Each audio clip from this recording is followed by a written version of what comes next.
The scaphoid shift test, or the KirkWatson manoeuvre, is a sign that's thought to be provocative for scapholunate instability. It all revolves around the fact that the scaphoid flexes and extends with radial and ulnar deviation. FCR tendon can be palpated on the volar radial aspect of the wrist. Distal to it is the scaphoid tubercle. Radial deviation, it becomes more obvious. Ulnar deviation, it becomes less obvious. Ulnar deviation, it's extended, and radial deviation, it's flexed.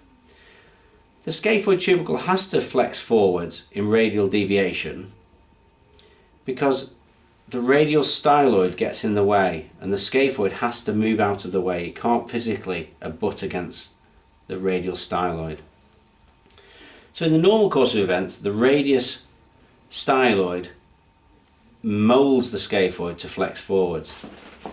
In a scapholunate dissociation, the scaphoid can be prevented partially from flexing forward by thumb pressure on the scaphoid tubercle. Normally, with ulnar deviation going into radial deviation, the scaphoid powers forwards and flexes and can lift off the thumb.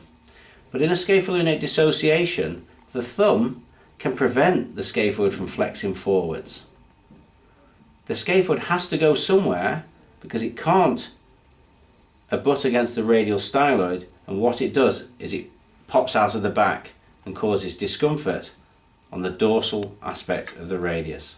So the KirkWatson manoeuvre is the thumb of the examiner is on the scaphoid tubercle, the index finger is on the proximal pole of the scaphoid, which is just distal and radial to Lister's tubercle. The patient's in full ulnar deviation and comes through into radial deviation, and the patient will notice a clunk that is painful, and that is the KirkWatson manoeuvre.